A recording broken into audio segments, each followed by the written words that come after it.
Welcome to another In Wheel Time podcast, a 30-minute mini version of the In Wheel Time car show that airs live every Saturday morning, 8 to 11 a.m. Central. Live on the iHeartRadio network and the Smoke and Mirrors network. Every network known to man. It's the In Wheel Time car talk show. Coming up, we talk with Tim Eisenmann, CEO of Torqata Tier 4 Tires. We're going to find out what Tier 4 tires are.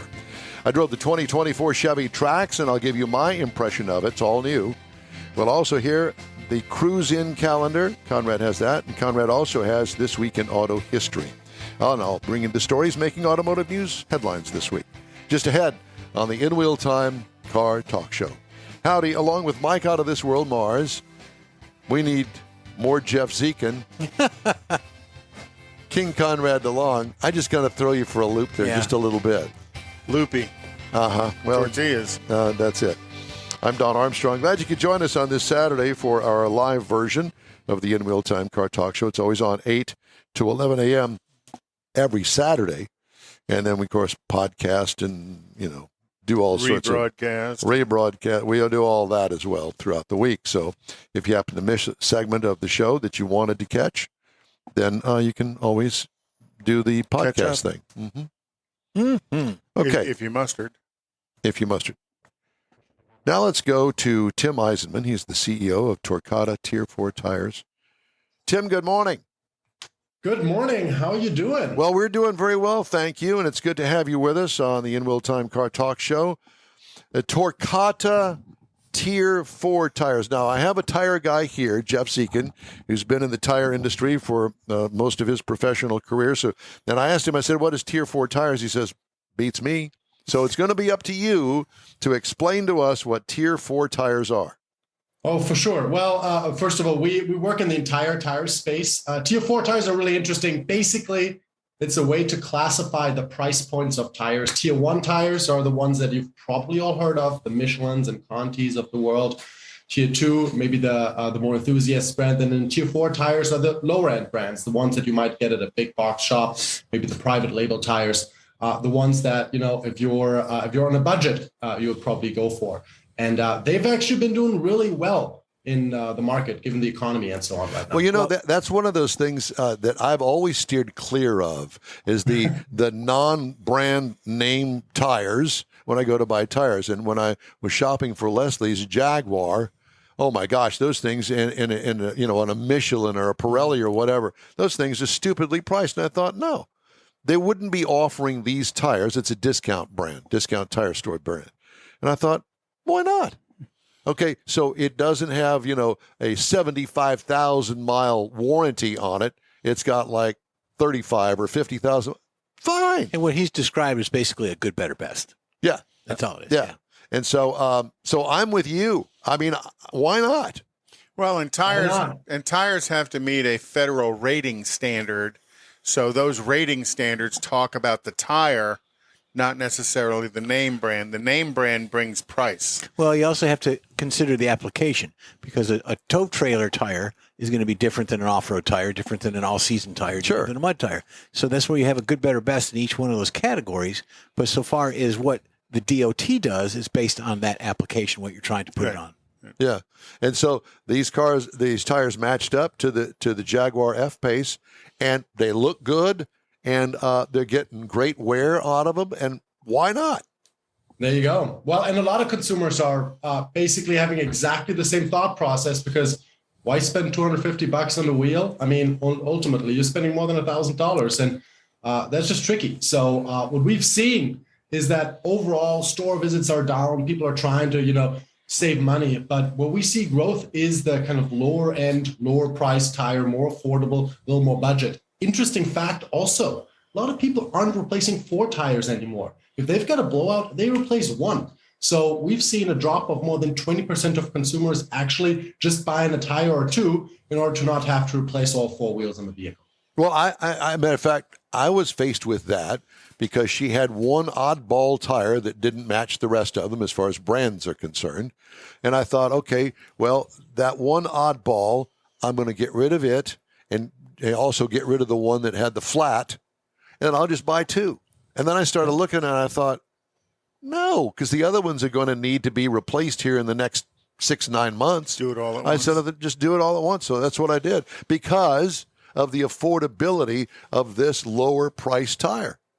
Which one did you go for, if I may ask? You know, I don't know what the name of it is. I actually looked at it the other day. Some name on the side of the tire that I've never even heard of before. But it's a discount tire house brand. It's a discount tire house brand. I don't know, whatever it is. Yeah, probably private label brand, which honestly, if you're looking for good bang for your buck, makes a lot of sense. Usually those tires are made by the name brand manufacturers, the Contis and the Nittos and the Nexens. They just have a different name on them. So they use extra capacity in the factories to make them for. Okay, now let's talk about this company called Torqata. Yes, sir. Tell me, talk about it.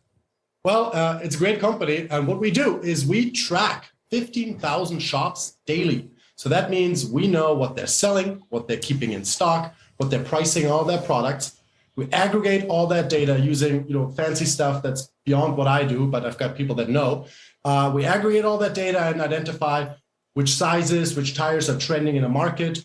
And for shop owners, what should they actually stock on their shelves, right? So that they can satisfy consumer demand.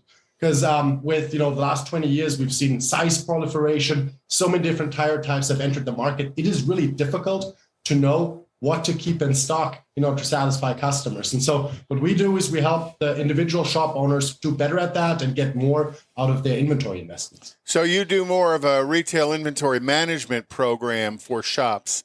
So it's, that's right. Yeah, it's, if you have these in stock, best bet, these are what are going to sell, versus having some odd-sized tire that you may only sell one of every 3 years. Well, to that point, when working with General Motors and Ford and things in the past, they had an application called OE Connection, where you could actually put inventories in. You could actually set minimums, maximums. If you got a set of 4 tires in there, you set it to 2. So every time you sell 2, you get 2 replenished. So that's the way we dealt with not overstock, but supplying inventory for the main dealerships. And of course, there's brands that are like strictly for Ford, brands that are strictly for General Motors, and things of that nature. So you kind of have to have that balance on what they're stocking for their customers. Another good way is just the demographics in the area. You can get reports and through zip codes, and who through the DMV find out Conrad's got a Cadillac, you got a Corvette, Mike's got a Yugo. All of those things, you can kind of find out what kind of tires they have to stock. That's exactly it. For folks that know the industry, OE Connection in the dealer space is the perfect analog for what we do in the aftermarket for the independents. Inventory management is a big one. We also help around pricing, right? We aggregate and get to zip code level pricing indices because a lot of retailers don't have their prices online, right? And so we're able to pull brick and mortar prices. Say that a certain Michelin Pilot Sport goes for 125 within that specific zip code. You're selling it for 145 and you're wondering, why are people not buying from me? Well, it might be because you're overpriced. So pricing intelligence, inventory intelligence. And then we take all of that and package it up for the tire distributors and manufacturers. Because given the market being so fragmented, it is really hard for Michelin or the large distributors to figure out which tires to make, how many of which, and where to place it.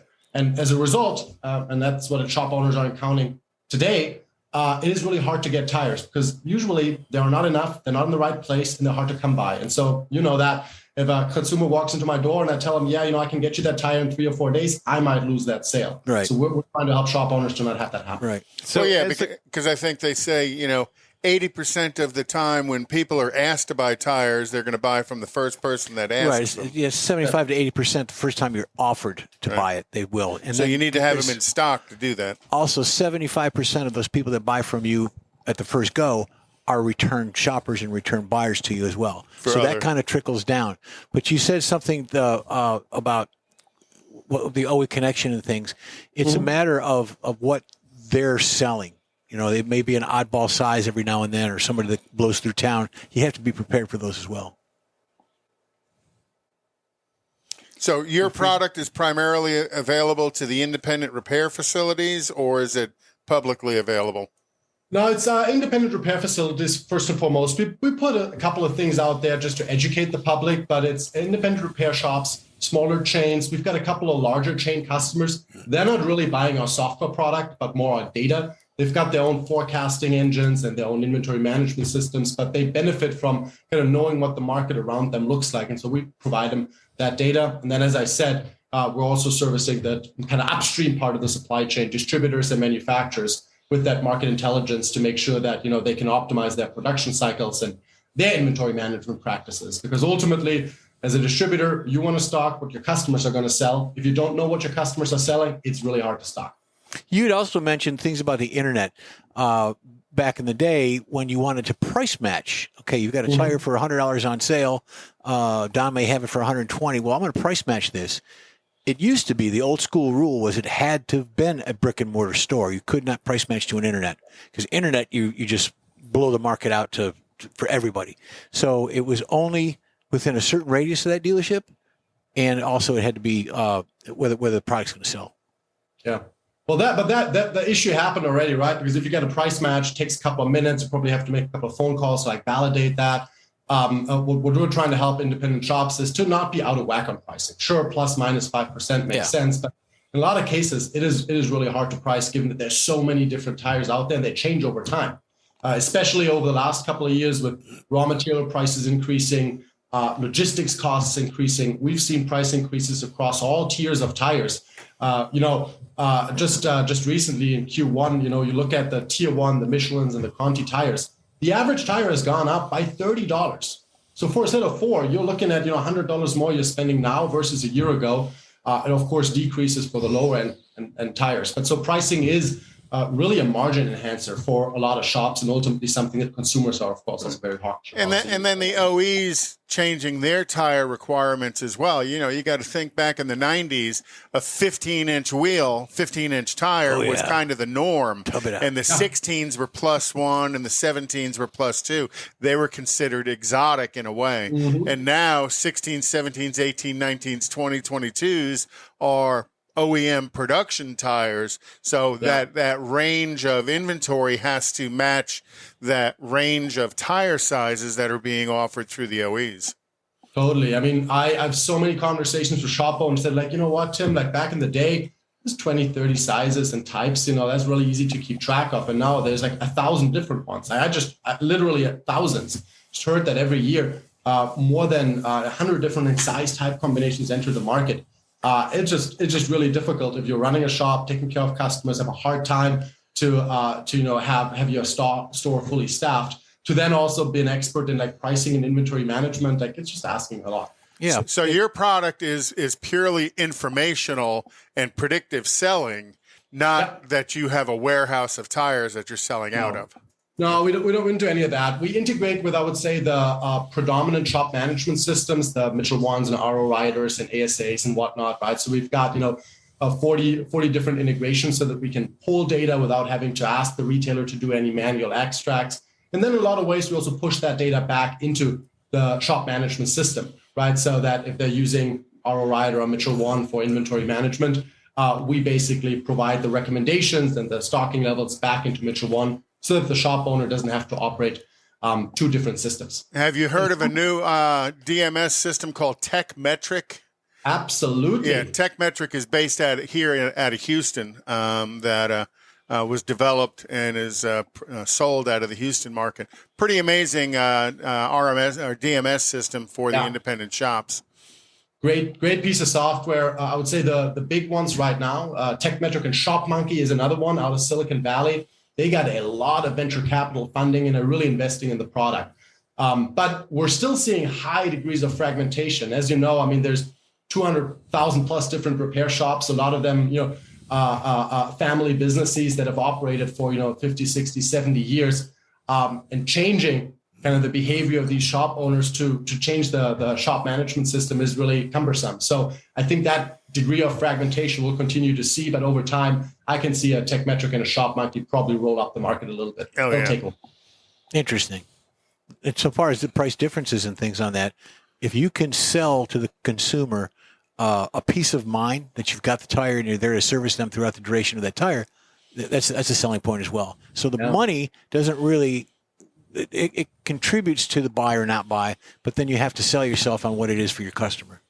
Totally. And ultimately, It's actually a really interesting value proposition to the manufacturers as well. When I look at the average tire shop owner, the amount of money they make on the back end, right, for the rewards programs and incentive programs can be up to 30-40% of the overall profitability. Wow. And so managing that is really tricky. So when I go to Michelin, my value proposition to them is, hey, I can help the retailers that are on the Michelin program have the right product in their stocking screen, always have it in stock, always be priced well, and make sure that they sell that Michelin product to the end consumer. And so manufacturers really like our platform and our program because it gives them a little more influence over what actually happens at retail. Because good retail for Michelin-aligned dealers means more volume for Michelin. And so we're seeing the manufacturers really promote our software in order to help their retailers that are selling their brands. And then also integrate the retail portion of that because, so many of these manufacturers on and off over time offer rebates back to the customer, buy 4, get, $100 off, a $100 gift card or something. And all of the retail locations aren't actively aware of those changes in the retail rebate programs the tire manufacturers offer. In many cases, the consumer has the responsibility to research that rebate that's available on the tires because most of the retailers really don't pay much attention Tim, to that. do you sell your service to these dealers, or how do you get paid? Are you a subscription service? Yeah, we've got a free version that we give to our retailers because ultimately they also pay us in their data. We take good care of the data, anonymize it, and so on, of course. So we've got a free version. We've got a subscription service, which is relatively cheap, $25 a month for retailers. And then we make most of our money upstream with the manufacturers and the distributors. They've got deeper pockets, and for them, a $100,000 software or data buy is a little easier to come by than from a retailer. So it's a combination, I would say. And I'd also tell you there's a lot of entities that you might not necessarily think of that are very interested in understanding demand for tires, at the daily level. Think about companies that, produce that operate rubber plantations or that bet on tire stocks in the financial segment. They really want to know how many consumers walked into the store yesterday and how many tires did they buy. And so is Goodyear stock good or bad? And so we help them with making that determination. Well, there's also the other side of that. For instance, like fleets, Amazon trucks. My God, how many tires do they go through a day nationwide? Thousands. It's a ton. And I mean, then you look at major tailwinds like electric vehicles going through tires significantly faster given the size of the vehicle. And so the tire industry, I think, is relatively future-proof.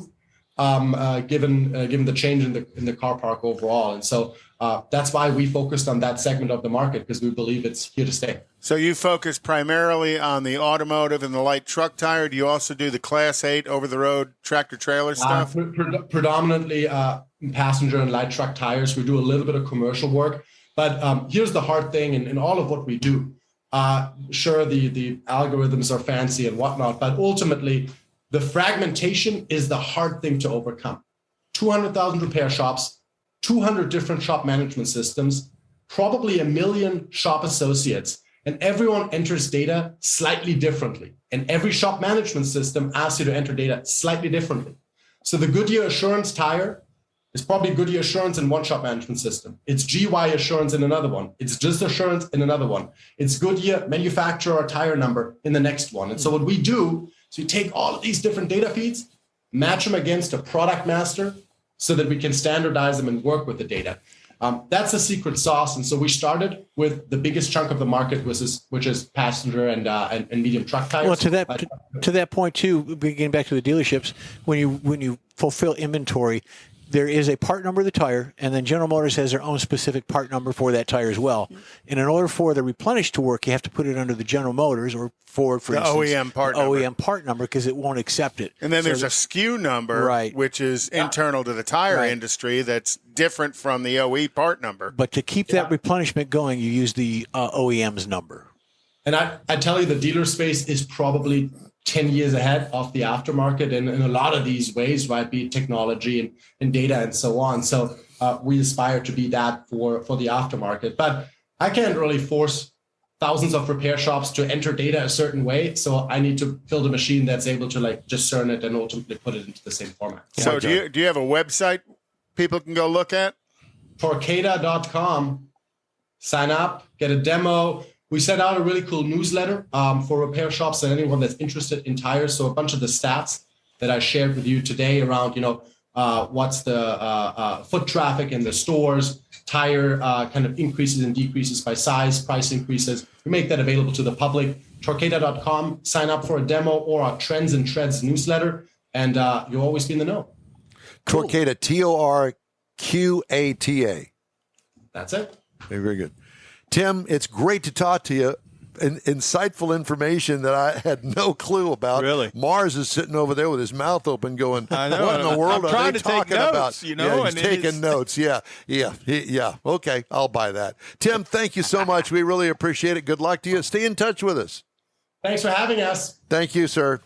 I love that. Where was he from? Where was he calling in from? We didn't ask him. We didn't ask him, but it's certainly not Georgia. Okay. No. And maybe, Germany. He's in Germany. Maybe Georgia. Actually, you know what? I kind of thought of Eastern Europe. Wales. Wales? He lives in L.A., but he's got a German background. You're right. Okay. All right. Suburb of Orca. Time now for the cruise-in calendar. And I don't know how you separate the cruise-in calendar from the event calendar, I don't. You don't. They're all interrelated. No, they're not. This is in Tennessee. So, Steak and Shake Car Show this afternoon. I like steak and shakes. At 4490 Crow Road in Beaumont, Texas. You going to go to Crow this afternoon? I know where that is. Do you? Yes, I do. Okay. And did you know there's a steak and shake there?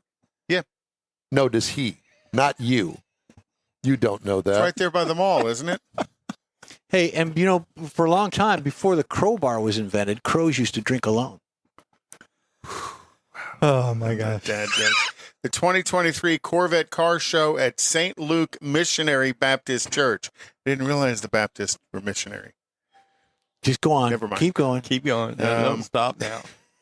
And that's Bottoms up. at 11 a.m. tomorrow as well. The Toyo X at NRG Center off of Fannin is JDM only show, which is not Jewish.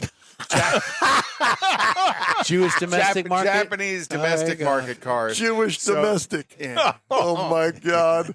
Bunch of little short Shalom. Very frugal. Michael Garfield, where are you? So if you're into the JDM cars, tomorrow at noon at Energy Center should be a lot of fun. Shalom. The Hot City Automotive Car Meet, 2214 North Fraser in Conroe is tomorrow starting at noon. And the Caesar Fire at VFW Post 3892 off of Harker Heights, Texas, starts at noon tomorrow. And then Rods on Lincoln at the Courtyard Cafe off of Lincoln Avenue in Groves, Texas. Got to get another shot out there for the Golden Triangle. All right. Thank you, sir. Time now for this hour's car review. Had a chance to drive the 2024 Chevy Trax. Here are the trim levels. They start with the LS, go to 1RS, then LT, then 2RS, and then Active. I reviewed the 2024 Active trim level for the Chevy Trax. This is a small station wagon. That's an understatement. I cannot believe that the government calls it a station wagon. Does anybody even make a station wagon? I can't believe they call it small because I would call this micro. Tiny. No, it's not. No, it's not. It's got more room than that. It's a small. It's a small SUV, is what it really is. That's the one Kylie sat in at the auto show, and she liked it. Yeah. 5 people it will hold, including the driver. Complete redesign for 2024. Sharp grille, nicely proportioned body, nice grooves, and nice little special entrebouts on the side of it. Accoutrement. Black wheel opening moldings on it. Gives it that off-road appeal. Fastback tailgate with a sunshade, wraparound headlights. Wheels change with the trim level. What could use improvement? Nothing. Interior highlights. The dash is eye-catching with separate pods for gauges and infotainment. Well-placed controls, bright metal accents on the upper trim levels. Get it. It looks really good. Comfortable seating with cool cloth. Upscale features for entry-level SUV, cargo and trunk room, second row folded down, room for golf clubs back there, believe it or not. So there you go. It's not as tiny as you think it may be. What I liked about it, the handiness of the controls on the interior, what could use improvement. All I can say about that is more stuff, more money. And this is a cost-conscious vehicle. Okay, here's for you, Conrad, a 1.2-liter three-cylinder engine, non-turbo. It cranks out a whopping 137 horsepower and 162 pound-feet of torque. Whopping. Miles per gallon, 28 city, 32 highway for combined to 30, and that's where the money lies right there. What'd you I get? got 29.5 over Pretty good. 308.1 miles. What I liked about it, the mileage. What could use improvement? It needs a little goose in the power department. Just saying. That's just me. Turbo supercharger. Yeah, do something. Yeah, I'm okay with the three-cylinder. It acts like a four-cylinder. And, ride and handling. Choppy due to its short wheelbase, but that's the nature of the size of the car. Base trim price, $23,900. Prices tested, $26,935. Wow. Base entry-level price, $20,400. Get some today. Yeah, it's a first-time buyer. Good price. Competitors, the Mazda CX-30 starts at $23,225. The Buick Encore, which was kind of surprising when I did the research here, it starts at $24,600. And the Hyundai Kona, which is probably the closest to it, starts at $21,685. That's the review of the 2024 Chevy Trax. All new from the ground up. This is not the old model. That didn't go over too well, and I think that this one will. And it's a lot of it has to do with the price point on it. The price point and the look. And the look. And that interior, that dashboard, spot on. Loved it. All right. The In Real Time Car Talk Show is available 24/7 through the iHeartRadio app. Just look for In Real Time Car Talk. We also video stream on Facebook, YouTube, and InRealTime.com. And podcasts are also now on YouTube, but they're also at your fingertips on over a dozen of the most popular podcast outlets. The In Real Time Car Talk Show continues right after this quick break. Everyone at the Tailpipes and Tacos Cruise In at the Lupi Tortilla Tex-Mex in Katy, thank you for participating in the best cruise in around and look forward to seeing you again. You'll hear about the next cruise in date right here on In Real Time. Next time you're in the West Houston Energy Corridor area, be sure and stop in at the original Lupi Tortilla Tex-Mex at I-10 and Highway 6 or the Katy location on the Grand Parkway at Kingsland Boulevard. When passing through Beaumont or College Station, stop in and have Lupi's award-winning beef fajitas and frozen margaritas. There's always a celebration at Lupi Tortilla. Lupi Tortilla founder Stan Holt and his wife Sheila are winning racers on the NHRA drag racing circuit and have a collection of hot rods and classics that everyone appreciates. Look for them at the next Tailpipes and Tacos Cruise In. The date will be announced soon and will once again be held at the Lupi Tortilla Tex-Mex on 99 and Kingsland Boulevard, just south of I-10 and Katy. We'll give you all the details right here on the In Real Time Car Talk Show and online. Donations benefit God's Garage. We'll see you then. You own a car you love. Well, why not let Gulf Coast Auto Shield protect it? Houstonian John Gray invites you to his state-of-the-art facility to introduce you to his specialist team of auto enthusiasts. We promise you'll be impressed. Whether you're looking to massage your original paint to a like-new appearance, apply a ceramic coating, install a paint protection film, nano-ceramic window tint, or new windshield protection called ExoShield, Gulf Coast Auto Shield is where Houston's car people go. Curbed your wheels? Instead of buying new, why not have them repaired? How about a professionally installed radar detector? Gulf Coast Auto Shield does that too. Get a peek inside the shop and look at the services offered by getting online and heading to gcautoshield.com. Better yet, stop by their facility at 11275 South Sam Houston Tollway, just south of the Southwest Freeway, and get a personal tour. Gulf Coast Auto Shield is your place to go for all things exterior. Call them today, 832-930-5655 or gcautoshield.com. The award-winning In Real Time Car Talk Show is available on the most popular podcast channels out there in 30-minute episodes. We realize our 3-hour live show can be difficult to catch in its entirety, so now you can listen every day to a convenient, fresh 30-minute episode. Check us out on Apple Podcasts, Spotify, Google Podcasts, Amazon Music, and Audible, along with a dozen more. In Wheel Time has the most informative automotive guest interviews and new car reviews, along with popular features including Conrad's Car Clinic and This Week in Auto History, along with automotive news headlines. Our live broadcast airs every Saturday, 8 to 11 Central on InWheelTime.com, the iHeart app, and on YouTube. Be sure to say hello when we're broadcasting from the Tailpipes and Tacos Cruise Inn, Autorama, and the Houston Auto Show, among others. Now, it's easier than ever to hear about all things automotive all week long. You're invited to join fellow car enthusiasts in becoming part of the ever-growing In Wheel Time Car Talk family. Don't forget those 30-minute podcast episodes on your favorite podcast channel. That's it for this podcast episode of the In Wheel Time Car Show. I'm Don Armstrong, inviting you to join us for our live show every Saturday morning, 8 to 11 a.m. Central on Facebook, YouTube, Twitch, and our InWheelTime.com website. Podcasts are available on Apple Podcasts, Spotify, Stitcher, iHeart Podcast, Podcast Addict, TuneIn, Pandora, and Amazon Music. Keep listening, and we'll see you soon.